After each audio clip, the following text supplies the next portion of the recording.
से क्या है हाँ ये संदेश लोगों तक सही साथ पहुंचना। हाँ, ये क्या अफवाहें फैलती है लोग मतलब क्या है जैसे मैं भी देख रहा हूँ हाँ पिछले जी 4-5-6 जी महीने जी से मैं इन जी भगत लोगों के साथ हूँ। जी तो मेरे अंदर बहुत बहुत सारे अवगुण थे जो मेरे खत्म हुए हैं, जी जी है ना। बिल्कुल मतलब मैं स्मोकिंग बहुत करता जी था, जी बिल्कुल है ना। मैं मतलब रात मतलब अलग अलग गलत गलत चीजें करता था। हाँ हालांकि दारू मांस मैं नहीं करता था, अच्छा अच्छा लेकिन फिर भी जो अवगुण थे वो खत्म हुए। खत्म हुआ फिर जितना आप मुझे अभी समझा रहे हैं जी जी इससे लगभग 3 से 4 गुना मैंने रात में घर पे हाँ लगभग 3 महीने से मैं इसकी स्टडी कर रहा हूँ। जय हो बंदिश देखो हम तो क्या है कि मैं कभी भी किसी के कहने से कोई चीज नहीं नहीं मानता, मानता बिल्कुल सही है है ना। मैं आपकी क्यों मानूं, बिल्कुल सही है बिल्कुल राइट है ना। तो राइट मैं स्टडी कर रहा हूँ, स्टडी जी करने के बाद मुझे बहुत सारी चीजों का इसमें खुलासा हुआ है। जी जी तो बिल्कुल क्या होता है कि जब तक हम अच्छे संदेश लोगों तक नहीं पहुंचा पाते हाँ बिल्कुल तब तक आप किसी भी चीज को अचीव नहीं कर सकते। जी जी और आप लोगों का जो मिशन चल रहा है बहुत अच्छा चल रहा है। जी धन्यवाद आपको। तो कबीर साहब जी का मतलब बहुत बड़े आश्चर्य की बात है कि जो काशी में 600 वर्ष पहले चलकर आए थे उनका उनकी पुष्टि वेद कर रहे हैं। वेद तो आदि सनातन शास्त्र है बिल्कुल। और वो बता रहे हैं कि वो परमात्मा ऐसी ही लीला करते हैं। वो कविताओं के माध्यम से ज्ञान देते हैं। वो जब बचपन में आते हैं तो कवारी गाय का दूध पीते हैं। उनकी परवरिश की लीला जब शिशु रूप में धारण करते हैं। ऋग्वेद मंडल नंबर 9 सूक्त नंबर 1 का मंत्र नंबर 3 है, उसमें लिखा है, ये आपको बताते हैं। ये ऋग्वेद ये मंडल नंबर 9-10 है भाई साहब। इसका आपको यहीं से शुरुआत कर देते हैं अपन। ये शुरू में ही लिखा है, ये देखिए आप, ये उस परमात्मा को, उस सोम यानी परमात्मा होता है, क्योंकि ये सब परमात्मा की महिमा चल रही है। श्लोक नंबर 1 से ही हे परमात्मन आप, है ना, सोम यानी परमात्मा, हे परमात्मन आप लिखा है ना, अर्थ किया है। ये दयानंद सरस्वती जिसके अनुवाद है कि महर्षि दयानंद सरस्वती वेद ऋग्वेद के। तो जैसे अपन ये मंत्र नंबर इसका 9 पढ़ रहे हैं, तो उस परमात्मा को शिशु कुमार अवस्था में जब वो शिशु रूप धारण करके सशरीर आता है, ये लहर तारा तालाब पे कमल के फूल पर प्रकट हुए थे। इसके प्रत्यक्ष दृष्टा अष्टानंद ऋषि थे जो रामानंद जी के शिष्य थे उस समय। उन्होंने देखा था ये कि कोई आकाश का गोला आकाश से आ रहा है और लहर तारा तालाब में सिमटा है और शिशु रूप दिखा उनको। जैसे अपन सूर्य को देखते हैं तो प्रकाश सहित गोला, अपनी आंख बंद हो जाती है, प्रकाश सहित गोला दिखता है, ऐसे उनको शिशु रूप दिखा था अष्टानंद ऋषि को। तो वही है, जब कुमार अवस्था में जब ये आते हैं तो कुमार अवस्था में ही सब प्रकार से अधन्या मतलब बिना धनाई, जैसे अपन हरियाणवी भाषा का शब्द है अधन्या, अपन गांव के लोग जानते हैं अधन्या मतलब बिना धनाई, समझ है ना। अहिंस नहीं किया इन्होंने। धेनु मतलब गौए, है ना, तृप्त करती है। जब वो बचपन में कुमार अवस्था में आते हैं, वो परमात्मा सतलोक से शिशु रूप धारण करते हैं, एक लीला करते हैं यहाँ पर। तो बचपन में उनकी परवरिश की लीला कवारी गाय के दूध से होती है। अब ये लीला की किसने, क्योंकि वेद परमात्मा के गुण लिखे हैं यहाँ पर। अब जिस भी भगवान ने ये लीला की है, ही इज सुप्रीम गॉड। भगवान सब है, देवी देवता भी भगवान है, श्री ब्रह्मा जी, श्री विष्णु जी, श्री महेश जी ये भी भगवान है, देवी जी भी भगवान है, सब भगवान है। 33 करोड़ देवता ये भी भगवान है, पर ये अपने अपने स्तर पे भगवान है। जैसे कि अपन देखें जल के देवता इंद्रदेव है, उनका एक डिपार्टमेंट है जल स्रोतों का सारा। प्रकाश के देवता सूर्यदेव है, उनका एक प्रकाश, जितने भी सूर्य है ब्रह्मांड में उनके वो इंचार्ज है। ऐसे ही श्री ब्रह्मा जी रजोगुण विभाग के इंचार्ज हैं, उनका सृष्टि उत्पत्ति करते हैं। श्री विष्णु जी पालन करते हैं, स्थिति बना के रखते हैं। श्री शिव जी उनका काम तमोगुण है उनके अंदर, उनका काम संहार करने का। तो ऐसे ही सब अपने अपने विभाग के भगवान है। ऐसे ही 21 ब्रह्मांड के जो भगवान है वो ब्रह्म है, क्षर पुरुष, वो 1000 भुजा के भगवान है, 1000 कला के। ऐसे ही परब्रह्म जो है अक्षर पुरुष जो है वो 10,000 भुजा के भगवान है, 7 संग ब्रह्मांड के राम है वो। ऐसे ही आगे चलेंगे तो परम अक्षर ब्रह्म है, वो अनंत कोटि ब्रह्मांड के मालिक है, जिनकी यहाँ पर बात की जा रही है। वेद जिनका, वेदों में उनका जिक्र है, तो उनका नाम यहाँ पर कबीर जी बता रहे हैं, वेद कबीर जी बता रहे हैं। मतलब ये सबसे बड़े आश्चर्य की बात है कि आज तक न तो कोई धर्मगुरु इनको वेदों को पढ़ पाए, न कोई बता पाए इनमें लिखा क्या है। पर जब गुरुजियों ने इनका जब खुलासा किया तो हमें भी बहुत आश्चर्य लगा। हम भी क्यों धार्मिक प्रवृत्ति के व्यक्ति थे, जब हमने देखा कि अरे यार ये तो ज्ञान तो ये है, वेद तो ये बता रहे, वेद तो वही है ना। तो आज हमारे सदगुरुदेव जी सभी आदि सनातन धर्म का प्रचार कर रहे हैं, ये आदि सनातन शास्त्र है। अब ये कवारी गाय के दूध की पीने की लीला की किसने, ये इनकी जीवनी में लिखा हुआ एक कबीर सागर ग्रंथ है, कबीर सागर ग्रंथ। तो हाँ, ये कबीर साहब जी की जीवनी है, उनकी उन्होंने जो वानियां बोली थी, उनका जीवन चरित्र है, उन्होंने वो सब इनके जीवनी में लिखा हुआ है कि इन्होंने कवारी गाय का दूध पिया था। देखो, सुन जुल्हा मन भयो आनंदा, जिमी चकोर पायो निश्चंदा ले सुत चले हर्ष मन कीन्हा कासे पुरुष हस बोल ही लेना। सुत काशी को ले चले लोग देखन ते आओ अन्न पानी भक्षे नहीं जुल्हा शोक जनाओ। इनके माता पिता जो थे वो जुल्हा जाति के थे, वो कपड़ा बुनते थे, तो उनको मिले थे ये कमल के फूल पर, वो निसंतान थे, तो ये कुछ खा पी नहीं रहे थे, तो उनको बड़ी चिंता हुई कि यार वो निसंतान थे तो बड़ी मुश्किल से तो उनको बालक मिला, तो वो प्रार्थना कर रहे थे कि यार अब तो कुछ खा पी नहीं रहे तो वैसे भी मरेंगे, तो वो चिंता उनको हुई। तब जुल्ला मन कीन तिवाना रामानंद तो कही उत्पान। उस समय रामानंद जी महर्षि जो थे काशी के पंडित विद्वान प्रख्यात थे, उनके पास गए रामानंद जी के पास उपाय पूछने के लिए। मैं सुख पायो बड़ो गुणवंता कारण कौन भके नहीं संता। बोले मुझे एक पुत्र मिला है वो कुछ खा पी नहीं रहा है। रामानंद ध्यान तब धारा जुल्हा सो तब वचन उचारा पूर्व जन्म ते ब्राह्मण जाति हरि सेवा की नहीं बलवाती। बोले तुम ब्राह्मण जाति के थे और तुमने अच्छे से हरि की सेवा नहीं की इसलिए तुमको ये दिक्कत हुई है। कछु सेवा तो हर की चूका ताते भयो जुल्हा को, तुमने कोई चूक चाकरी कर दी हरि की सेवा में इसलिए तू बोले जुल्हा बन गया। बोले प्रीति प्रभु गए तोर लीना तात उद्धार में सुत तो ही दीना। हे प्रभु जब कीनो तस पायो, मतलब मैंने जो करा वो तो मेरे को मिल गया, आरत हो तुम दर्शन आए। बोले मैं उपाय के लिए आया हूँ, मेरे को समाधान बताइए बस, है ना। सो कहिए उपाय गोसाई बालक शुद्धावन, तो मुझे ऐसा उपाय बता दो कि बालक कुछ खा ले। रामानंद युक्ति विचारा तुम कोई ज्ञानी होता रहे, तुम्हारा पुत्र कोई ज्ञानी होता रहे। बछिया जाही बेल नहीं लगा, लिखा ना स्पष्ट। बोले ऐसी बछिया ले आओ जिसको बेल ने टच नहीं किया हो। बछिया जाही बेल नहीं लागा सोले ठाट करते ही आगा। दूध चले तई थन से दूध दही दही छिपाए शुद्धावन जब देवो ताती देव खवाए। मतलब एक बछिया ले आओ, वो कुंवारी गाय, वो दूध देगी इनके आशीर्वाद से, वो तो इनको खिलाना वो खा लेंगे।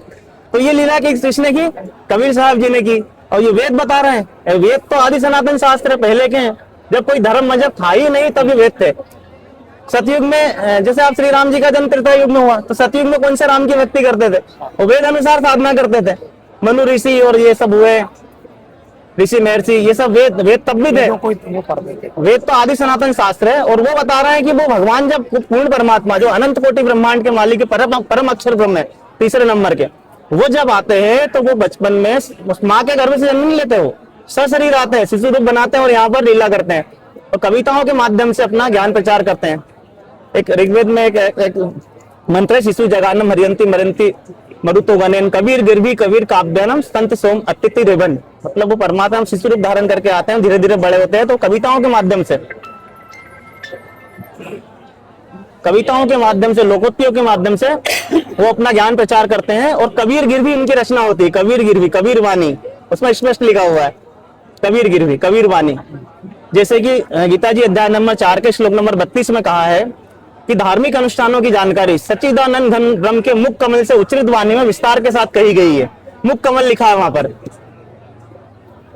ये जो है श्रीमद् भगवद गीता पे आ जाते हैं। इसके 4थे अध्याय देखते हैं। ये क्या सूक्ष्म वेद से संबंधित सारी बातें हैं, इसलिए आपको बता रहे हैं।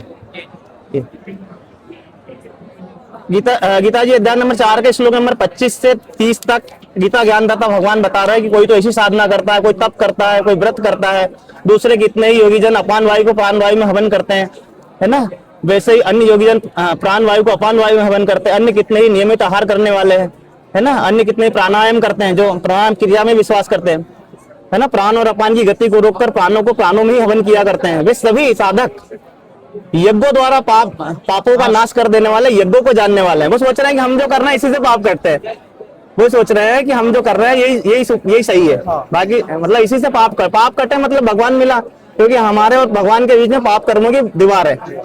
जैसे सूरज के आगे बदरा ऐसे कर्म छयारे, प्रेम की पवन करे चित मंजन झल के तेज नयारे। भगवान और अपने बीच में ये पाप कर्मों की बादल खड़ी, पाप कटेगी भगवान दिखे। तो सभी साधक सोच रहे हैं कि हम जो कर रहे हैं वही सही है। आगे गीता ज्ञानदाता भगवान बता रहे हैं कि इस प्रकार और भी बहुत तरह के यज्ञ, मतलब बहुत तरह की भक्ति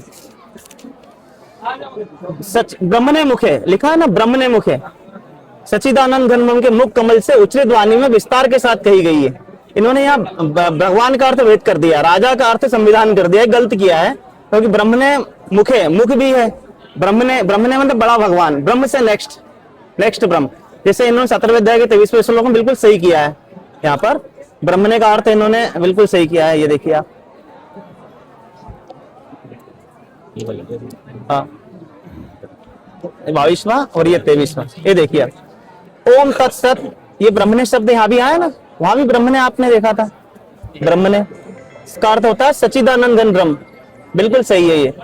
तो यहाँ पर अनुवाद सही किया इन्होंने, वहां पर गलत कर दिया। ब्रह्मणे का अर्थ सच्चिदानंद घन ब्रह्म होता है। ये देखिए आप, यादव जी, ये सच्चिदानंद घन ब्रह्म के मुख कमल से उच्चरित वाणी में विस्तार के साथ कही गई है।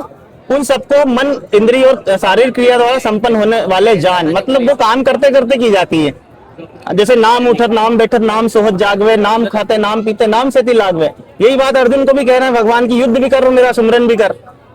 मतलब ऐसा कोई हठयोग करने का प्रावधान ही नहीं गीता जी में, काम करते करते करना है। इस प्रकार तत्व से जानकर उनके अनुष्ठान द्वारा तो कर्म बंधन सदा मुक्त हो जाएगा। इस प्रकार कर्म बंधन से मुक्त होंगे अपन। तो ये जो है सच्चिदानंद घन ब्रह्म के मुख कमल से उच्चरित वाणी, वो ये है, ये 5वां वेद। ये इसमें धार्मिक अनुष्ठानों की जानकारी विस्तार के साथ रही है, जिसका 3 दिन का यहाँ पर अमर ग्रंथ का पाठ होता है। इसमें 4 वेद, 18 पुराण, गीता, महाभारत, सभी ग्रंथों का निष्कर्ष है, इसमें सभी का समावेश है, ऑल इन वन है ये। इसमें रामायण भी लिखी हुई है बिल्कुल सुंदर तरीके से। श्री रामचरित्र जी का जीवन चरित्र बहुत सुंदर तरीके से लिखा हुआ है, बहुत आदर सम्मान के साथ, जैसे तुलसीदास जी ने भी लिखा होगा। इतना सम्मान के साथ लिखा हुआ है, क्योंकि ये क्या है, जन साधारण तक पहुंचा नहीं है। और अब गुरु जी इसका प्रचार कर रहे हैं बहुत आदर के साथ। माता सीता जी का वर्णन और श्री राम जी का वर्णन, श्री हनुमान जी का वर्णन बहुत बढ़िया तरीके से करा हुआ है। इसका निष्कर्ष लिखा हुआ है इसके अंदर। तो ये 5वां वेद है वो। और इसमें जो अपन बात कर रहे थे, वेद बता रहे हैं कि वो परमात्मा जब आते हैं तो कबारी गाय का दूध पीते हैं शिशु। बताओ अब ऐसे भगवान कौन है? सबकी जीवनी अपने पास है। श्री रामचंद्र जी का जीवन चरित्र, श्री कृष्ण जी का जीवन चरित्र अपने पास, विष्णु पुराण विष्णु जी का जीवन, शिव पुराण शिव जी, सबका है। पर कहीं भी नहीं लिखा है, सिर्फ कबीर साहब जी की लीलाओं में लिखा है कि उन्होंने बचपन में कबारी गाय का दूध पिया था। इससे ही पता चलता है कि ये जो है ये परम अक्षर ब्रह्म है, ये पूर्ण परमात्मा है। इसको मतलब देखो, ये मानना बहुत बड़ी बात है। मतलब ये क्या है कि ऐसा मन स्वीकार नहीं करेगा इसको, बाकी प्रमाण के सामने फिर किसी की नहीं चलती। देखो क्या हर चीज का एक प्रमाण होता है। जी बिल्कुल बिल्कुल। राम जी का प्रमाण जी रामायण है। जी जी। रामायण 2-3 प्रकार की है, लेकिन जो पहली रामायण उसको अपन देख सकते हैं तो उनका पूरा परिचय मिलेगा। बिल्कुल जी बिल्कुल। तो जिन महापुरुषों ने लिखा परिचय है, तो इसको भी अगर लिखा है किसी ने तो बिना प्रूफ के तो लिखा नहीं, कहीं ना कहीं तो कुछ ना कुछ तो प्रूफ होगा। ये आदरणीय धर्मदास जी जो हुए हैं बांधवगढ़ वाले, जो छत्तीसगढ़ में चले गए अभी, जो वहाँ के हैं धर्मदास जी, वो एक बनी है। मतलब वो उन्होंने लिखा है, कबीर साहब जी ने बोला है, आज से 600 साल पहले इसकी रचना हुई है। इसके हाथ से लिखी हुई कापियां भी, जो स्वामी भारत प्रतिम स्वामी विवेकानंद बिहारी है जो मुंबई वाले, ये कबीर पंथी है वो। ये देखिए आप, एक हेमराज श्री कृष्ण दास का प्रकाशन है बम्बई का, और जो है भारत पथिक स्वामी विवेकानंद बिहारी द्वारा परिष्कृत है। हेमराज श्री कृष्ण दास का प्रकाशन है। और इसका हम देखेंगे यहाँ पर, हाँ ये कबीर पंथी भारत पथिक स्वामी विवेकानंद बिहारी द्वारा परिष्कृत है। इनके पास ये प्रेस में इनके हाथ से लिखी हुई कापियां रखी हुई है, जो इन्होंने प्रिंट करा के दे दी है प्रेस वालों को। तो जो इसमें लिखा है वो वहां भी लिखा हुआ है, हाथ से लिखा हुआ है। धर्मदास जी ने जो हाथ से लिखा था वो लेटेस्ट ग्रंथ है ये। तो इनकी जीवनी में लिखा हुआ है कि इन्होंने कबारी गाय का दूध पिया था। और वेद तो पूरा बहुत आदि सनातन शास्त्र है, और वेद बता रहे हैं कि परमात्मा ऐसी ही लीला करते हैं। तो इससे भी अपने को पता चलता है कि परमात्मा कौन है। और हमारे सदगुरुदेव जी ने कहीं भी इस ग्रंथ में ऐसा कहीं नहीं लिखा है कि ब्रह्मा विष्णु महेश जी भगवान नहीं है।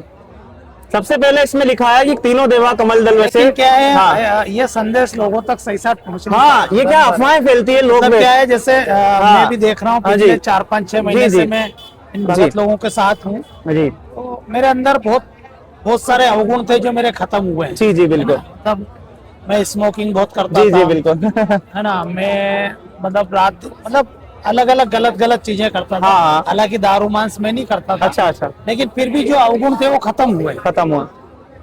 फिर जितना आप मुझे अभी समझा रहे हैं, जी इससे लगभग 3 से 4 गुना मैंने रात में घर पे लगभग 3 महीने से मैं इसकी स्टडी कर रहा हूँ। जय हो बंदिश। देखो हम तो क्या है कि मैं कभी भी किसी के कहने से कोई चीज नहीं मानता। बिल्कुल सही है ना, मैं आपकी क्यों मानूं? बिल्कुल सही है, बिल्कुल राइट है ना। तो मैं स्टडी कर रहा हूँ। स्टडी करने के बाद मुझे बहुत सारी चीजों का इसमें खुलासा हुआ है। जी तो क्या होता है कि जब तक हम अच्छे संदेश लोगों तक नहीं पहुंचा पाते, हाँ बिल्कुल, तब तक आप किसी भी चीज को अचीव नहीं कर सकते। जी जी और आप लोगों का जो मिशन चल रहा है बहुत अच्छा चल रहा है, जी, धन्यवाद आप। तो इसको और लोगों तक कैसे जी हम लोग संदेश पहुंचाना चाहते लेकिन सुनने को तैयार नहीं। नहीं, क्या है, भ्रांतियां बहुत है दीदी इसमें। भ्रांति क्या है, भ्रांति ये चलती है मार्केट में, जैसे आप जाते हो बोले हिंदू के खिलाफ है। जी जी नहीं, हम ये बोलते हाँ, हैं कि ये एक बार आप समझे, आप मेरी बात को आप अगर जी जी हम बिल्कुल बिल्कुल। हम गलत हैं तो हमको गलत बताइए ना। हम बैग ले लेके चीजें ले लेके बैठते हैं हम लोग, हमारे लोगों के साथ कुछ होता है ना तो हम आए दिन जाते हैं कि आप हमारी सुनो। देखो भाई साहब, सुनने कोई तैयार नहीं, कोई तीनों देवताओं का फोटो फ्रंट भी लगा के रखा है। ऐसा नहीं है कि मतलब यहाँ पर सुनाने के लिए, तो मतलब इंसान अगर आप हमको गलत ठहरा रहे हो तो आप हमारी सुनो तो सही। सुनने का हक तो सभी को दिया है ना, सही। बोलने का हक तो सभी को दिया, लेकिन व्यक्ति सुनने को ही तैयार नहीं है। फिर उस अपनी चीजें हम रखेंगे कैसे उनके सामने, बताइए ना। ये सबसे पहले दीक्षा में हमारे सदगुरुदेव जी कहते हैं कि तीनों देवा कमल दल बसे ब्रह्मा विष्णु महेश, प्रथम इनकी वंदना फिर सुन सदगुरु उपदेश। ये सबसे पहला फार्मूला है। तो ये जो अपने 5 प्रधान देवता है, गणेश जी, ब्रह्मा सावित्री जी, विष्णु जी, लक्ष्मी जी, शिव पार्वती जी और देवी जी, ये अपने जो कमलों में विराजमान है शरीर के, जो भी अपने कमल चक्र है, रीढ़ की हड्डी के अंदर की साइड, बैकबोन के अंदर की साइड ये कमल बने हैं। मतलब हथेलियों की पतली पतली झिल्लियां हैं जो सिकड़ी हुई है। जो मंत्र जाप करते हैं उनका ही वो कमल खेलते हैं क्या। जैसे ये मूल कमल है, गणेश जी का वास है, स्वाद चक्र है, स्वादिष्ठान चक्र भी बोलते हैं इसको। ये विष्णु जी का चक्र है, नाभि कमल बोलते हैं इनको। ये हृदय कमल है, शिव जी पार्वती जी का वास है। ये कंठ कमल है, देवी जी का वास। तो सबसे पहले इनके मंत्र का जाप करते हैं, 108 बार प्रतिदिन करते हैं हम लोग। ये नियम है, भले 200 कर लो वो पूरा आएगा, बाकी 108 से कम नहीं होना। और इसका प्रमाण भी अपने गरुड़ पुराण देती है, इसका प्रमाण भी गरुड़ पुराण देती है। इन चक्रों में क्रमशः गणेश जी, ब्रह्मा, विष्णु, शिव, जीवात्मा, गुरु तथा व्यापक परब्रह्म का चिंतन करना चाहिए। अर्थात मूलाधार चक्र में गणेश जी का, स्वादिष्ठान चक्र में ब्रह्मा सावित्री जी का, मणिपुर चक्र भी कहे, मणिपुर चक्र में विष्णु जी का नाभि कमल को मणिपुर चक्र भी बोलते हैं। और अनाहत चक्र में शिव जी, शिव का विष्णु चक्र में जीवात्मा, प्राज्ञा चक्र में गुरु और सहस्रार कमल में सर्वव्यापी परब्रह्म का चिंतन करना चाहिए। तो ये चक्रों में दिखाया है, ये चक्रों में दिखाया है, पूरा बॉडी के चक्रों में दिखाया है। ये देवता हमारे शरीर के अंदर बैठे हैं और अपन शरीर को छोड़ के अपन बाहर देख रहे हैं जी। लाभ तो ये देंगे ना अपने को, इन भगवानों की भक्ति करेंगे तो अब एक सेकंड। अब इसका कारण क्या है भाई साहब? ये गीता जी अध्याय नंबर श्लोक नंबर 23 है। इसमें लिखा है कि जो पुरुष शास्त्र विधि को त्याग कर अपनी इच्छा से मनमाना आचरण करता है वह न सिद्धि को प्राप्त होता है, न परम गति को, न सुख को। फाइनल कर दिया है। शास्त्रों में जो लिखा है, जो आपने देखा क्या लिखा है कि गणेश जी का मूल कमल में वास है और इनका मंत्र जाप करना है। अब ये कोई कर रहा है क्या? जन साधारण आप देखो, वो जो अपने आप को धर्म के दावेदार कहते हैं वो भी नहीं कर रहे हैं और वो झगड़ा करने आ जाते हैं। मतलब नहीं है, आप बताइए भाई साहब। देखो अब आगे क्या कहा है, इससे तेरे लिए इस कर्तव्य की व्यवस्था में शास्त्रीय प्रमाण है। अर्जुन को कहना है शास्त्रीय प्रमाण है, ऐसा जानकर तो शास्त्र विधि से कर्म करने योग्य। तो सदग्रंथों में लिखा है वही करना है, इसके अतिरिक्त कुछ भी नहीं करना है। अब इसके अतिरिक्त सारा समाज कर रहा है, सदग्रंथों में जो लिखा है तो वो तो कर ही नहीं रहे कोई। अब गुरुजी सदग्रंथों के अनुसार बता रहे हैं तो वो उनको ऐसा लग रहा है कि ये गलत कर रहा है और थोड़ा सा मतभेद हो रहा है, बाकी कुछ नहीं, मिस अंडरस्टैंडिंग है बस। बाकी कुछ, हाँ बड़ी है, बाकी कुछ भी नहीं है जी। इसका प्रमाण जो अभी अपने इसमें देखा ना, ये गए प्रमाण जो विष्णु पुराण के अंदर भी होगा जी। ये अपना अपन ने इसमें देखा ये वही चक्रों का, ये शरीर के चक्र देखो अपने शास्त्र बता रहे हैं। ये शिव पुराण है भाई साहब, गीता प्रेस गोरखपुर से प्रकाशित है, 789 नंबर का ग्रंथ है ये। चतुर्थ मोटा टाइप केवल हिंदी संक्षिप्त है ये। शरीर के भीतर मूलाधार स्वादिष्ठान है ना, शरीर के भीतर मूलाधार, स्वादिष्ठान, मणिपुर, अनाहत, आज्ञा और सहस्त्र, ये 6 चक्र हैं।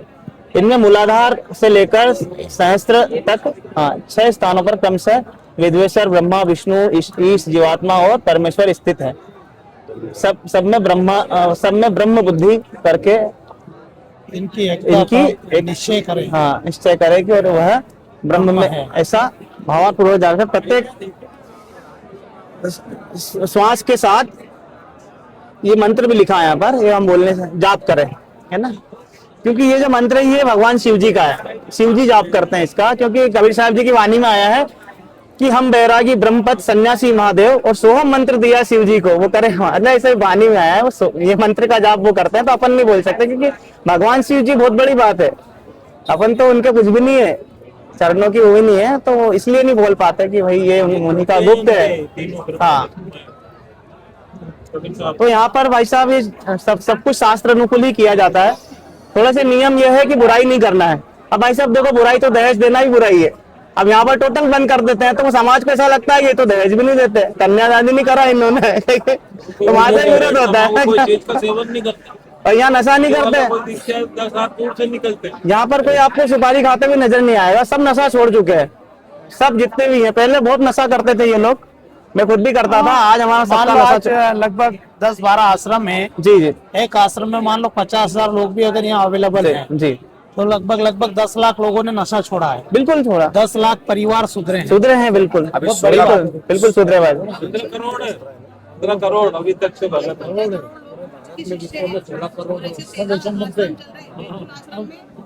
आश्रम बनाना 20 लाख 20 लाख संगत तो आज की तारीख में वहाँ पर मैं कह रहा हूँ आज 16-17 करोड़ लोगों ने नशा छोड़ा है, ये तो बहुत बड़ी बात है। नशा मुक्त भारत हो गया। जी भाई साहब, और यही उद्देश्य हमारे गुरु जी का, नशा मुक्त भारत है। दहेज मुक्त होती है, परिवार पूरी भगत रहते हैं, परिवार वाले में भी ना तो लड़की को कोई परेशानी होती है, ना जलना, ना मरना, ना कुछ नहीं, ना लड़की को समझाने की नशा होगा ही नहीं ना कोर्ट कचहरी के मामले होते तो हैं, कोर्ट कचहरी होगा ही नहीं। हो गई ना, कोर्ट कचहरी की मूल जड़ी नशा है। नशा है। हरियाणा में 5,000 अब हो गया पता, हमको अध्ययन किया है ना। जो रमेडी होती है ना, तो पहले रजिस्टर हाँ वो बता रहे हैं, वो बात उस पे बात के बाद रमेडी होती है, दोनों तरफ से पक्का काम रहता है और उसकी जाहिर सूचना डाली जाती है 15-20 दिन तक। किसी को आपत्ति तो नहीं, गलत लोग तो नहीं, ऐसा व्यवस्थित। पूरा व्यवस्थित हाँ, होता है सारी अपने परिवार में करते उससे ज्यादा छानबीन होती है और अंदर जाते हैं। और अंतर जाति कोई कोई समाज भी नहीं, समाज जो कपड़े पहने ना बस यही, ना कोई क्रीम, ना कोई पाउडर, ना कोई लिपस्टिक। 2 जोड़ कपड़े दे दो बस लड़के को विदा। बहुत बढ़िया। ये उसकी मदद और कर सकते दहेज हो आप। भाई साहब, एम भाई को सबसे ज्यादा दौलत मतलब ब्लड हमारे यहाँ से जाता है। एम भाई वाले पूरे खुश हैं, मतलब LIC इतने गाड़ी खुश यहाँ हैं, पे हर समागम में गाड़ी लगती गाड़ी है। हर समागम में गाड़ी है। 3800 यूनिट, 3300 यूनिट, कभी 4000 यूनिट ऐसा ब्लड जाता है ऐसे। हाँ, मतलब पूरे प्रशासन को ब्लड की तो पूरी पूर्ति हो जाती है। आती है भाई। देह दान के फॉर्म भराते हैं सब भगत, देह दान के लिए फॉर्म, जो भी ऑर्गन्स है वो सब दान कर देते हैं। बॉडी मतलब गुरुजी ने माइंड इसका रजिस्ट्रेशन होता है सर, बिल्कुल विधिवत गवर्नमेंट तरीके से पूरा रजिस्ट्रेशन करवाते हैं। अभी हमारे गुरुजियों ने अन्नपूर्णा मुहिम चला रखी है, जिसको करीब करीब दूसरा साल है ये। तो जितने भी गरीब लोग हैं उनको रोटी, कपड़ा, शिक्षा, चिकित्सा और मकान हर गरीब को देगा कबीर भगवान, ये नारा है। मतलब ये प्रॉपर चल रही है, मतलब आजीवन देंगे। मतलब जैसे कोई गरीब व्यक्ति को राशन आजीवन जाते जाएगा, गरीबों को मकान भी देंगे, पढ़ाई के लिए भी पैसे दे रहे हैं गुरुजी। और अभी जैसे अभी सबसे बड़ी मतलब अभी पंजाब हरियाणा में जो बाढ़ आई थी ना, उसमें गुरुजियों ने, हाँ बिल्कुल देखा, वॉच किया। जी जी बिल्कुल। तो गुरुजियों को कई अवार्ड मिले वहाँ पर, सम्मान भी मिला है। सरकार की भी मदद हो रही है ना भाई साहब। जो सबसे ज्यादा तो सरकार की हो रही है। सरकार जी, जी, मदद मिल रही है ना। अच्छा भाई साहब, सरकार की मदद कर रहा है हमारे गुरु। 8-10 फीट तक पानी भर गया ना, तो ये मोटर तो सब बहाना है, ये परमात्मा की लीला है। तो भाई साहब जैसे कि आप तीसरा आप बात करते हैं तो वो सोने का मैटर भी आता है। तो आप नहीं, ये चीजें आपको मार्केट से मिलेगी, इसलिए मैं पहले क्या बता देता है क्या, वो बोलते हैं ये सोना नहीं पहनते। अब देखो भाई साहब, शुद्धा सागर है, इसमें सोना पहनने का मना किया हुआ है। सोने में काल का वास है, आपने सीरियल में भी देखा होगा, वो काल ने मुकुट में स्थान ग्रहण कर लिया था। तो उसमें क्या है, जो सोना पहनते हैं ना, वो उसमें काल का प्रवेश रहता है। तो ग्रंथ में लिखा है, भागवत महापुराण में, इसलिए नहीं पहनते। वो ग्रंथ में जो लिखा है वो करना है अपने को, तो जो भगवान ने कहा है, भगवान से लिखा वो करना है। अब जैसे रामचरितमानस में भी लिखा है, ये देखो एक चौपाई है ये रामचरितमानस में, ये रामचरितमानस है भाई साहब, गीता प्रेस गोरखपुर से प्रकाशित है, 1402 नंबर का ग्रंथ है ये। इसके उत्तर कांड की चौपाई है ये, नीचे वाली ये 98 नंबर का दोहा है, इसके नीचे की चौपाई है, सौभागिनी विभूषणेना और विद्वन के श्रृंगार नवीना। तुलसीदास जी ने भी ये लिखा है, कलयुग में सौभागिनी स्त्री अब होगी जो श्रृंगार नहीं करेगी, और विद्वन के श्रृंगार नवीन है।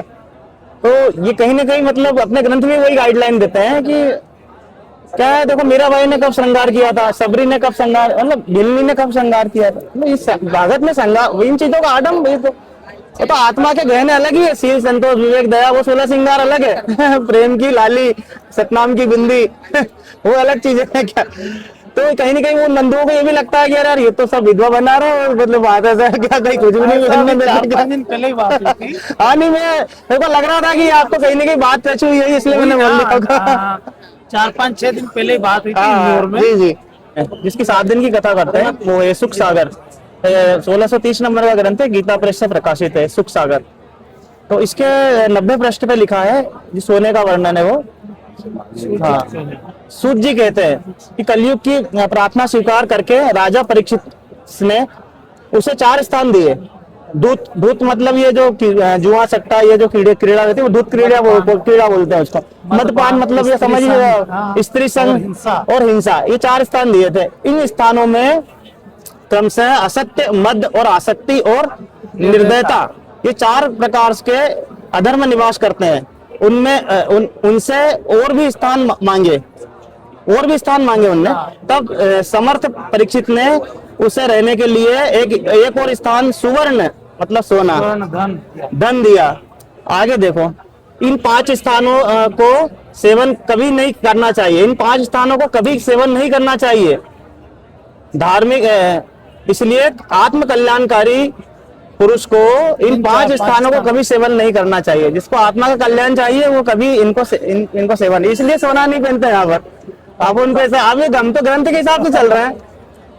अब इसमें तो कलयुग का वाद बताया गया है, और कलयुग का जहाँ काल का निवास है वहां पर आप उसको चीज करोगे, तो इसीलिए कितने तो नुकसान होते हैं, हत्याएं हो जाती है सोने के पीछे, अपन देखते हैं। अब भाई साहब देखो, अपन पुनः वहीं पर आते हैं। जो शास्त्र विधि की सबसे पहली कड़ी क्या है, 4थे अध्याय का 34वां श्लोक है ये, कि उस ज्ञान को, कौन सा, ये जो मुख कमल से बोला गया ज्ञान है ना, 5वां वेद जो आपको ही बताया, उस ज्ञान को तो तत्वदर्शी ज्ञानियों के पास जाकर समझ। गीता ज्ञान देने वाले भगवान कह रहे हैं कि उस ज्ञान को तो तत्वदर्शी ज्ञानियों के पास जाकर समझ, उनको भलीभांति दंडवत प्रणाम करने से, जैसे यहाँ पर दंडवत प्रणाम करते हैं सब, और उनकी सेवा करने से और कपट छोड़कर सरलता पूर्वक प्रश्न करने से वे परमात्म तत्व को भलीभांति जानने वाले ज्ञानी महात्मा तुझे उस तत्व ज्ञान का उपदेश करेंगे। गीता ज्ञान दाता भगवान ने ऑप्शन छोड़ दिया है कि मैं नहीं जानता परमात्म तत्व के बारे में, तत्वदर्शी संत बताएंगे आपको। यह स्पष्ट देखो आपके सामने है ना। और तत्वदर्शी संत की पहचान भी फिर बताइए, उन्होंने पूरी गाइडलाइन दी है भगवान ने। 15वें अध्याय के पहले श्लोक में तत्वदर्शी संत की पहचान बताइए। ये देखिए आप, पहले ही श्लोक है 15वें अध्याय का, ये ऊर्ध्व मूलः अधः शाखम अश्वत्थम प्राहुव्यम छंदासि यस्य प्रणानि ये तम वेद सह वेदविद। ऊर्ध्व मूलः ऊपर को जड़ वाला, आदि पुरुष परमेश्वर मूल वाले। ऊर्ध्व मूलः मतलब ऊपर को जड़ वाला, ये ऊपर को जड़ है। और अधः शाखम, अधः यानी नीचे, संस्कृत का शब्द है अधः नीचे। इन्होंने अनुवाद गलत किया, ब्रह्मा मुख्य शाखा वाले कर दिया। इन्होंने अगले श्लोक में अनुवाद सही किया है, अधः अधः 2 बार आया है, अधः अधः 2 बार आया है, ये अधः नीचे किया है, यहाँ सही किया है इन्होंने। पर यहाँ पर इनकी बुद्धि विचलित, क्योंकि ये क्या है, श्री कृष्ण भगवान जी से ऊपर किसी को इसे जान नहीं रहे थे इसमें, जबकि श्री कृष्ण भगवान जी से तो ऊपर यहाँ पर PhD स्तर का ज्ञान चल रहा है, अक्षर पुरुष और परम अक्षर पुरुष का। जैसे कि हम दुर्गा जी से ऊपर किसी को नहीं जानते, देवी जी से ऊपर आज तक कोई नहीं जानता। बाकी देवी जी से ऊपर भी भगवान है, ब्रह्म है, परब्रह्म है और पार्वती और अक्षर। अक्षर यहाँ लगा देंगे, पुरुष अक्षर पुरुष 2। इस संसार में 2 पुरुष 2 भगवान प्रसिद्ध है। पुरुष यानी परमात्मा होता है ग्रंथ की भाषा में, क्षर पुरुष और अक्षर पुरुष। क्षर सर्वाणी कुटानी क्षर सर्वाणी भूतानी कुटस्थ अक्षर उच्चते, इन्होंने अनुवाद भी किया है। इस संसार में नाशवान और अविनाशी भी 2 प्रकार के पुरुष है। अब इन्होंने अक्षर को यहाँ पर अविनाशी लिखा है अक्षर पुरुष के लिए। ये इसलिए लिखा है कि इनकी आयु बहुत है। जैसे क्षर पुरुष तो समझ लो एक चीनी का बना हुआ कप समझ लो, जमीन पर गिरते ही टूट जाएगा। और अक्षर पुरुष समझ लो स्टील का कप है, वो बहुत दीर्घ आयु रहती है, बहुत लंबा चलता है। बाकी इस्पात को भी जंग लगेगा, कभी न कभी वो भी जर लगेगा। और एक सोना धातु होती है जिसको कभी जंग नहीं लगता। तो उसके लिए सोने धातु के लिए ये 17 में तुरंत कहा है कि उत्तम पुरुष तो अन्य, उत्तम पुरुष तो अन्य ही है, ये दोनों से अलग है, क्षर पुरुष और अक्षर पुरुष। ये क्षर पुरुष तो ब्रह्म है, ये काल भी कहते हैं इसको, ये देवी जी के पति है, मतलब सच्चाई ये है। ये 1000 भुजा के भगवान है, 1000 कला के, इनके 21 ब्रह्मांड है, जिनके एक ब्रह्मांड में हम रह रहे हैं। और इनको ही श्राप लगा हुआ है 1 लाख मनुष्य प्रतिदिन खाने का, और 1.25 लाख ही उत्पन्न करते हैं। ये सतलोक से निष्कासित किए गए हैं। हम भी पहले सतलोक में ही रहते थे, हम इनके साथ सिफरते लेकर आ गए, इन पर आसक्त होकर, इसलिए यहाँ पर हम जन्म मरण के बीच में हैं और काल की जेल में पड़े हैं और हमारी यहाँ पर जन्म मृत्यु हो रही है। हमको गधे कुत्ते सुअर बनाया जा रहा है, हमारा कोई बेटा मार रहा है, कोई बेटी मार रहा है, किसी का बाप मर रहा है, किसी की माँ। हम यहाँ तो बहुत दुखी है, कोई कितनी बात बना ले, बाकी यहाँ कोई सुखी नहीं, आगे भगवान सुखी नहीं। तंदर सुखिया कोई न देखा, जो देखा सो दुखिया हो, उदय अस्त की बात करे मैं सबका किया विवेका हो। साच कहो तो जग न माने, झूठ कही ना जाई हो, श्री ब्रह्मा विष्णु शिव जी दुखिया जिन्हें राह चलाई हो। आप इनके इतिहास देख लो, पुराणों में सब दुखिया विचार है। नारद जी ने श्राप दे दिया भगवान विष्णु जी को कि जाओ बोले तुमको एक जीवन पूरा तो उनको आना पड़ा और वो सारा दुख उठाना पड़ा। तो यहाँ पर ये उत्तम पुरुष तो अन्य परमात्मा इति उदारता, ये लोग तिरम अविश्वर्ती अवेश्वर है। उत्तम पुरुष तो अन्य ही है जो तीनों लोकों में प्रवेश करके सबका धारण पोषण करता है। अविनाशी परमेश्वर परमात्मा इस प्रकार कहा गया है, वो इनसे अन्य है। इनका जिक्र गीता ज्ञानदाता 18वें अध्याय के 62वें श्लोक में भी यही कह रहे हैं। इसको बता, हाँ क्या बताया गया है कि ब्रह्मा विष्णु महेश से तो ब्रह्म और परब्रह्म है, भले इन दोनों से भी उत्तम कोई अन्य है जो पूर्ण ब्रह्म बोला गया। भाई ये तो दोनों अविनाशी है। भाई एक पेड़ की डाल तो टूट जाएगी हवा में, मतलब नासवान है, पेड़ भी टूट जाता है, वो भी आना। भाई जड़ जो मूल है, जहाँ से उसकी परवरिश हो रही है, जहाँ से बड़ा हो रहा है, बोले वो अविनाशी है। अब ये उसी का जिक्र यहाँ भी किया है, हे भारत तू सब प्रकार से उस परमेश्वर की ही शरण में जा, गच्छ यानी जाना, जा मतलब अपने से अन्य किसी भगवान की शरण में जाने का जिक्र कर रहे हैं गीता ज्ञान देने वाले भगवान। ये ब्रह्म है, ये श्री कृष्ण भगवान जी के शरीर में प्रवेश करके ज्ञान दे रहे थे। 18 अध्याय बोल गए, क्योंकि श्री कृष्ण भगवान जी तो युद्ध चाहते ही नहीं थे, वो 3 बार शांति दूत बन के गए और उन्होंने अपना विराट रूप पहले ही कौरवों की सभा में दिखा दिया था, 4 भुजा का था। पर ये जो विराट रूप था जो दिखाया था महाभारत युद्ध के दौरान, ये 1000 भुजा का था। अर्जुन खुद घबरा गए और पूछ रहे कि सहस्त्र बाहु आप कौन हो, मैं आपको नहीं पहचानता, बताओ। अगर श्री कृष्ण भगवान जी साले थे उनके और विराट रूप अगर वो वाला होता तो अर्जुन पहचान जाते कि ये तो भगवान विष्णु जी है क्या। पर वहां पर क्या बोल रहे हैं कि मैं आपको नहीं पहचानता, आप कौन हो, बोले आप अपना परिचय दीजिए पहले। तो 11वें अध्याय के 32वें श्लोक में क्या बोल रहे हैं, मैं काल हूँ, काल हस्मी, मैं काल हूँ और अब सबको खाने के लिए प्रवृत्त हुआ हूँ। अब बताओ, भगवान श्री कृष्ण जी ने पहले अपने आप को कभी काल नहीं कहा, न बाद में कभी काल कहा। और भगवान कोई खाते हैं क्या किसी को, क्या बोले मैं काल हूँ और सबको खाने के लिए प्रवृत्त हुआ। तो ये काल भगवान थे इनके पिताजी, जो इनके शरीर में प्रवेश करके ज्ञान दे रहे थे। 21 ब्रह्मांड के मालिक है, ये गुप्त रहते 21 ब्रह्मांड में। इन्होंने प्रतिज्ञा कर रखी कभी किसी के सामने नहीं आते। तो ये वही ज्ञान देना है गीता जी का, वेदों वाला ज्ञान। ये चारों वेदों का निष्कर्ष है गीता जी, 700 श्लोक, मतलब गागर में सागर है। तो वही कह रहे हैं कि भारत तो सब प्रकार से उस परमेश्वर की ही शरण में जा, उस परमात्मा की कृपा से तो परम शांति सनातन परम धाम को प्राप्त होगा। सनातन मतलब आदि का, धाम यानी स्थान, परम शांति वहां पर मिलेगी। और ये परमात्मा की शरण में जाना पड़ेगा, अपने से अन्य किसी भगवान की। उसी का जिक्र यहाँ पर किया है कि वो उत्तम पुरुष तो अन्य है, परमात्मा इति उदारता, ये लोग तो तिरम अविश्वर्ती अवश्य है। वो ही मूल है, संसार रूपी वृक्ष की जड़ है। वो कबीर साहब है जिनका जिक्र वेदों में आया, जड़ जब जड़ से ही सारी खुराक चलती है।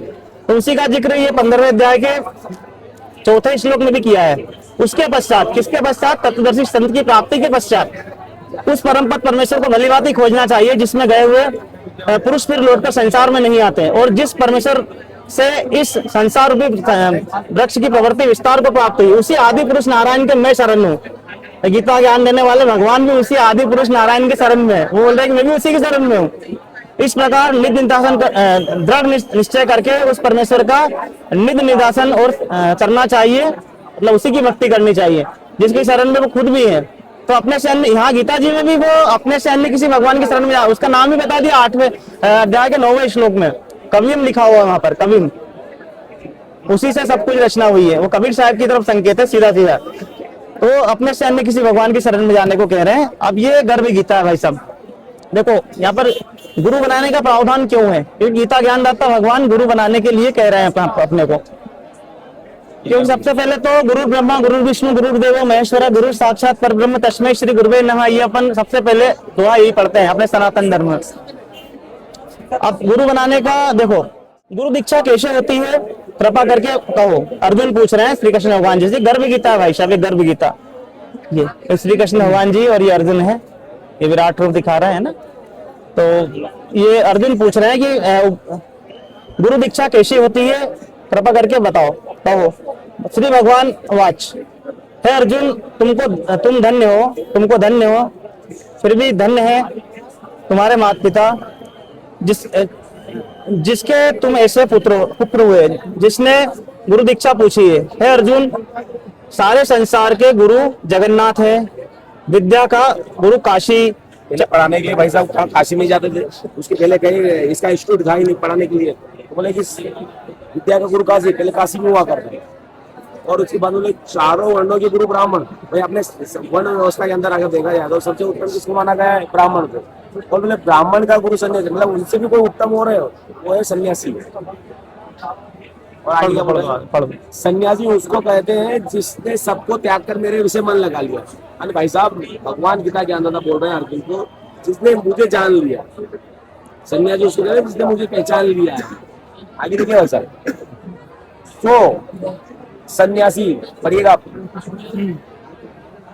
जगत गुरु आने के भगवान बोल रहे हैं कि जगत गुरु है वो सन्यासी सबसे उत्तम। और उसकी पहचान अर्जुन ये बात ध्यान देकर सुनने है कि गुरु कैसा हो, जिसने सब इंद्रियां जीती हो, काम क्रोध लोभ मोह अहंकार, अरे सबको ज्ञान के आधार पे आपने वश में कर रखा हो। आगे क्या बता रहे हैं? जिसको सब संसार ईश्वर नजर आता हो, अरे चीटी से लगा के हाथी तक, राजा से लगा के रंग करे, सब भगवान का वास हो और सब भगवान से डरने वाले हो, वो सब जानते हो, सब जगह उद्धार हो। ऐसा गुरु करो करे जो परमेश्वर को जानने वाला हो। अभी भगत जी ने बताया था 18 के 62 में, क्या 18 परमेश्वर की बात चल रही थी। तो यहाँ पर बोल रहे कि वो भारत तो सब प्रकार परमेश्वर की शरण में जा। गीता के अंदर भगवान बोले उस गुरु की पूजा करना है। और अपन क्या करते हैं अभी? अपना सारी समाज क्या कर रहा है भाई? भगवानों की पूजा कर रहा है। और भगवान क्या बोल रहा है? उस गुरु की पूजा करिएगा। आगे देखिएगा हे अर्जुन, जो गुरु का भगत सो मेरा भक्त। भगवान श्री राम जी भी वही बात कह रहे हैं।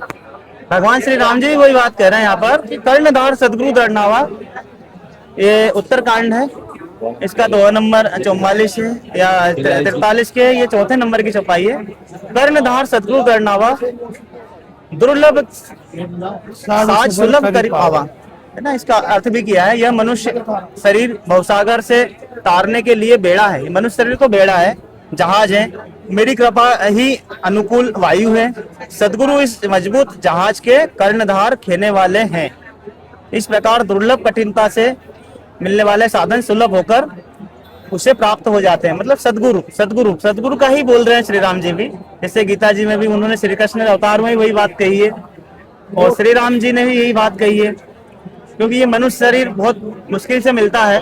बड़े भाग मानुष तन पावा, सुर दुर्लभ सब ग्रंथन गावा, साधन धाम मोक्ष का द्वारा, पाई न जई परलोक सवारा।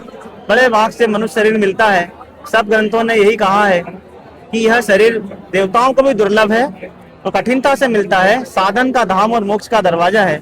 और जिसने यह पाकर भी मोक्ष नहीं कराया तो फिर उसने तो व्यर्थ कर गया अपना जीवन। ये श्री राम जी ने सभा बुलाई थी, जब कह रहे थे वो, एक बार रघुनाथ बुलाए, गुरु दीक्षित सब पूर्वासी आए, बैठे गुरु मुनि अरुदीक सज्जन, बोले बचन भगत प्रभु वंजन। एक सभा बुलाई थी, उसमें श्री राम जी ने सब कुछ कहा था, सब कुछ बताया था। सदगुरु का भी जिक्र किया था उन्होंने कि सदगुरु कर्णधार सदगुरु दृढ़नावा। भाई साहब यहाँ पर सदगुरु का बहुत महत्व है। गुरु बिन माला फेरते, गुरु बिन देते दान, गुरु बिन दोनों निष्फल है, चाहे पूछो वेद पुराण।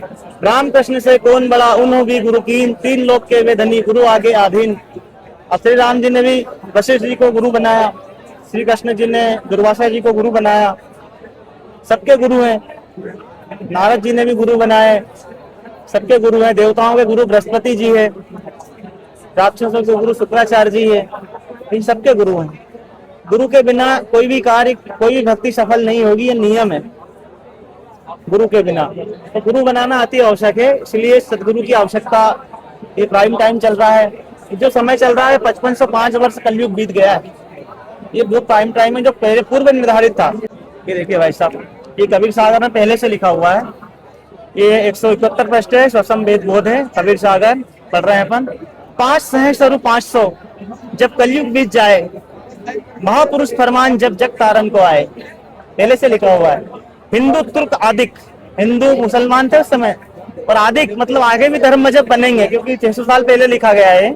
आदिक सब है जेते जीव जहान, सत्य नाम के साथ गए पावे पद निर्वाण। सबको सतनाम मिलेगा और ये पद निर्वाण मतलब मोक्ष पद को प्राप्त करेंगे।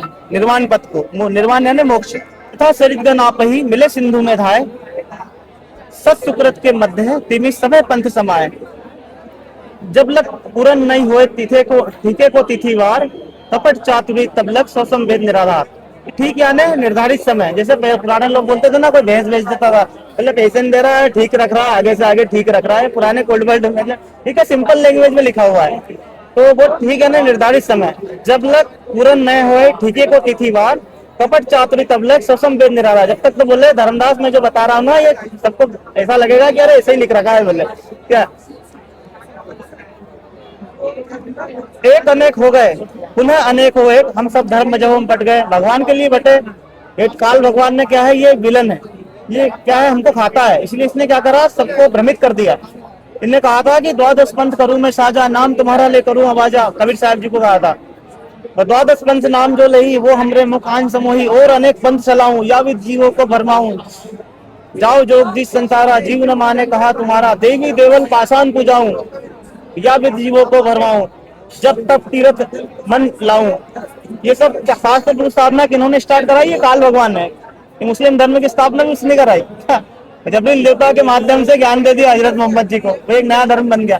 क्यों बन गया, डिवाइड, ये सब बटे रहे, सब गलत साधना करते रहे, मुर्गे बकरे खाते रहे और मैं खाता रहूं इनको, ये कहानी है। हजरत मोहम्मद जी ने अल्लाह को बेचून बता दिया, मतलब निराकार हमारी भाषा में बेचून है अल्लाह। जबकि रियलिटी ये है, हमारे गुरुजी ने बताया, कुरान शरीफ में मांस खाने का प्रावधान ही नहीं है, क्योंकि हजरत मोहम्मद जी ने कहीं मांस ही नहीं खाया। उन्होंने मना कर, उनके अनुयायी भी नहीं खाते थे 1,80,000, क्योंकि सूक्ष्म वेद में आया है कि नबी मोहम्मद नमस्कार है राम रसूल कहाया, 1,80,000 को 100 जिन ने करप चलाया। उन्होंने कभी वक्त नहीं काटे। अरस कुरस पर अल्लाह तक खालिक बिन नहीं खाली, वो पैगंबर पाक पुरुष थे साहिब के अब्दाली। मतलब ये वानियां लिखी हुई है, उन्होंने कभी मांस नहीं खाया, पर ये लोग मांस खा रहे हैं। तो गुरुजी इसी का खंडन करते हैं, उनको भी कुरान दिखाते हैं तो उनको भी बुरा लगता है, क्योंकि गुरुजियों ने सभी धर्मों के सभी ग्रंथों से ज्ञान दिया है ना। पंजाब की धरती वर्ण और उस का जाट वर्ण जाट होगा, जाट जाति में आएंगे। नगर बटाला तथा नगर बटाला, ये बरवाला है, मिसप्रिंट है, क्योंकि गुरुजी का प्रचारक क्षेत्र जो है सबसे बड़ा आश्रम बरवाला में था। यहाँ पर ये झगड़ा हुआ था ना, वो बरवाला जो सील हुआ था, वो बरवाला है, बरवाला है। मतलब यहाँ पर आश्रम का नाम तक लिख रखा है, और वर्ण भी लिख रखा है जाट, है ना। तो ये पूरा प्रमाण है यहाँ पर, ये इन्होंने प्रमाण दिया है।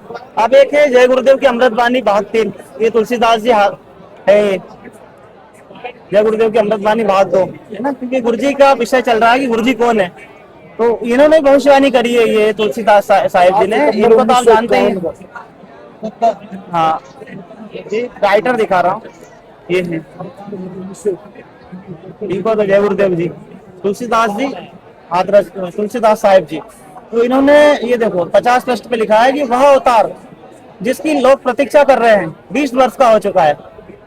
7 सितंबर 1971 को इन्होंने सत्संग कर रहे थे, तो उन्होंने मंच से कहा था ये बात, ये सब लिखी गई है, मतलब उनके कि वह अवतार जिसके लोग प्रतीक्षा कर रहे हैं 20 वर्ष का हो चुका है। तो गुरुजी का जो जन्म है 8 सितंबर 1951 का है, तो 7 सितंबर 1971 को पूरे 20 वर्ष के हो गए थे संत रामपाल जी महाराज जी, तो उन्हीं का बोल रहे हैं। उसका पता बता दूं तो लोग पीछे पड़ जाएंगे, अभी ऊपर से आदेश बताने के लिए नहीं है, मैं समय का इंतजार कर रहा हूँ, और सभी ने समय का इंतजार, महात्माओं ने समय का इंतजार किया है, समय आता ही सबको सब कुछ मालूम हो जाएगा, सबको मालूम चल रहा है। तो इन्होंने भी गुरुजी के बारे में सटीक भविष्यवाणी करी, क्योंकि इनकी क्या है, ये महापुरुष थे, इनकी ये पिछली बैटरी चार्ज थी इनकी, ये किसी को आशीर्वाद से भी ठीक कर देते थे, क्योंकि पिछले पुण्य संस्कारी थे। आशीर्वाद देता तो काम हो जाता, देता तो वो भी लग जाता, सत्यानाश हो जाता, और उसी की फिर पूजा होने लग जाती। फिर उन्होंने 59 पृष्ठ पे कहा, महापुरुष का जन्म भारतवर्ष के एक छोटे से गांव में हो चुका है, बोल लिया इन्होंने। वह व्यक्ति मानव इतिहास का सबसे महत्वपूर्ण व्यक्ति बनेगा, उसे जनता का इतना बड़ा समर्थन प्राप्त होगा कि आज तक किसी को नहीं मिला है। वह महापुरुष नए सिरे से विधान को बनाएगा, और वह विश्व के संपूर्ण देशों पर लागू होगा। उसका एक झंडा होगा, उसकी एक भाषा होगी, वो महापुरुष। सनातन धर्म का उत्थान हो रहा है, मतलब सनातन के नियमों को फॉलो करवाने के लिए संत रामपाल जी महाराज जी अपने अनुयायियों को सनातन के नियम बताते हैं। उनमें से एक नियम है, शराब, मांस, तंबाकू, बीड़ी, सिगरेट, पाउच, गुटखा, अंडा, अफीम, गांजा, चरस, सुल्फा, जो मनुष्य अपने शरीर के अंदर विद्यमान देवताओं को इन गलत चीजों का सेवन करके दुखी करता है, वो मनुष्य क्या इस संसार में सुखी रह सकता है क्या? तो सनातन को तो सबसे पहले वो भ्रष्ट कर देता है अपने शरीर के अंदर ही, और फिर चिल्लाता है कि सनातन सनातन सनातन। तो सनातन सनातन चिल्लाने से कोई सनातन नहीं होता। कबीर साहब जी ने इसके कहा नियमों कि का यहाँ पर पूर्ण रूप से पालन किया 3000 जाए। पुस्तक है ऐसा अपने धर्म की 3000 कबीर साहब जी ने कहा है कि अमल हारी आत्मा कदे न पावे पार। जो विकार करते हैं वो कभी पार नहीं हो सकते भवसागर से। इसका लिंक है गीता जी से, क्योंकि जो क्या है ये जो आपको बता देते हैं, ये ऋषभ देव जी जो थे वो यहाँ से लिंक है इसका। ये चौथे अध्याय का 34वां श्लोक देखते हैं, चौथा श्लोक देखते हैं। 5वां पहला ये चौथा श्लोक इसका। मैंने इस ज्ञान को, गीता ज्ञान देने वाले भगवान कह रहे हैं ब्रह्म, मैंने इस अविनाशी योग को सबसे पहले किसको कहा था? सूर्य को कहा था। सूर्य देवता है, वो समस्त जितने भी सूर्य ब्रह्मांड के अंदर वो प्रकाश स्रोतों के इंचार्ज है। जैसे बिजली महकमे के इंचार्ज है तो वो बिजली नहीं है, वो अधिकारी अलग है, और वो पावर हाउस अलग डले हुए हैं। ऐसा है वो। तो मैंने इस अविनाशी योग को सबसे पहले सूर्य से कहा था, सतयुग में सूर्य देवता को। सूर्य ने अपने पुत्र वेष्टमक मनु को कहा, मनु ऋषि हुए हैं सतयुग में, है ना? मनु से कहा, और मनु ने अपने पुत्र राजा इक्ष्वाकु, तो ये ऋषभ देव जी के पूर्वज हैं। इक्ष्वाकु वंश बोलते हैं उसको, ऋषभ देव जी के पूर्वज है से कहा, है ना? हे परमतम अर्जुन, इस प्रकार परंपरा से प्राप्त इस योग को राज ऋषियों ने जाना, कुछ ये ऋषियों तक भी आया ये ज्ञान, किंतु उसके बाद वह योग बहुत काल से इस पृथ्वी लोक में लुप्त हो गया है। अब वो ये ज्ञान तो क्या है, लुप्त हो चुका है। ये तो द्वापर के अंत में दया करी अर्जुन को कहा गया, इससे पहले तो ये था ही नहीं, लुप्त हो चुका था। ये जो आज जितने भी क्रिया समाज कर रहा है ना, ये सब ऋषियों ने चलाई है, ये सब इनको तो पता ही नहीं था, लुप्त हो चुका था उस समय तो ज्ञान ही नहीं था इनको, ऋषि महर्षियों को। अब जैसे ये सारे परंपरा, ये जो कुरीतियां समाज में व्याप्त हुई है, ये इस ज्ञान के अभाव से ही हुए, क्योंकि वो तो लुप्त था। अभी ये ऋषि जैसे त्रेता युग के जो ऋषि हुए, श्रृंगी ऋषि हुए हैं, दुर्वासा ऋषि, ये सब मतलब चारों काल में थे। अपने कपिल देव हुए, उस समय तो ज्ञान था ही नहीं, ये लुप्त था, विलुप्त स्थिति में था। और इन्होंने समाज को दिशा देगा, क्या बता, तो वो दिशा क्या इन्होंने ग्रंथ के अनुसार दी है, क्योंकि उस समय तो ज्ञान विलुप्त था ना। वो खुद कह रहा है भगवान की राज ऋषियों के बाद में विलुप्त हो गया है। साहब कह रहे हैं कि अगम निगम को खोज ले, बुद्धि विवेक विचार, ये सब तीनों चीजें अपने अंदर है। बुद्धि भी है, विवेक भी है, और विचार करने योग्य भी है हम। तो आने जाने का ये जो चक्र लगा हुआ आज इंसान शरीर में, फिर परमात्मा के विधान के अनुसार, शास्त्रों में जो विधान लिखा है भगवान का, उसके अनुसार 84 लाख योनियों में चले जाएंगे। तो ये आने जाने के चक्कर को 2 दिन की जिंदगी में खोजना। एक दिन तो हो चुका है जिस दिन हम पैदा हुए, अब मरने वाला दिन बाकी है, और शेष जिंदगी अगर बाकी है और हम स्वस्थ हैं, तो हम कहाँ से आए और कहाँ जाएंगे ये खोजना जरूरी है। तो इसके विषय में वाणी कही है कि अगम निगम को खोज ले, बुद्धि विवेक विचार, और इस पृथ्वी का अगर तुझे राज भी मिल जाएगा ना, तो असली नाम के बिना है वो बेकार। अवसर मानुष जन्म का मिले न बारंबार, राम रटत कन्या भली साकट भला न पूते, छेड़ी के गल थना जिसमें दूध न मूते, राम रटत कोढ़ी भलो चू चू पड़े जो चाम, सुंदर शरीर किस काम का जा मुख नाही नाम, राम रटत दारिद्र भलो टूटी घर की छान, सुंदर महल किस काम का जहाँ भक्ति नहीं भगवान, पृथ्वी पति चकवे गए जिनके चक्र चलन थे, रावण शरीर के कौन गिने ऐसे गए अनंत। और कहा है भक्ति बिना क्या होते है भरम रहा संसार, रति कंचन पाया नहीं रावण चलती बार। और कहा है क्या मांगू कुछ थिर न रहाई, देखत नैन चला जग जाई, 1 लाख पूत 1.25 लाख नाती, उस रावण के दिया न बाती, आवत संग न जात संगाती, क्या भया दर बांधे हाथी, कहे कबीर अंत की बारी, जैसे हाथ झाड़ के चला जुआरी। मतलब यहाँ क्या मांगे, ये तो एक क्षण का भरोसा नहीं। यहाँ पर रावण के तो 1 लाख पुत्र थे, आज कोई दिया रखने वाला नहीं है। और वो न तो आया था आवत संग न जात संगाती क्या भया दर बांधे आती। ये क्या भया दर बांधे आती का ये मैटर है कि इससे पहले राजा महाराजा लोग क्या है दरवाजे पे हाथी बांधते थे अपनी शक्ति का प्रदर्शन करने के लिए कि फलाने राजा के पास इतने करोड़ हाथी इतने लाख हाथी है तो पालता भैया बहुत बड़ा शक्तिशाली का है। तो आज जैसे आज कारों का सिलसिला है मतलब बड़ी कार रखने का दरवाजे पे तो ऐसे ही मतलब वो है।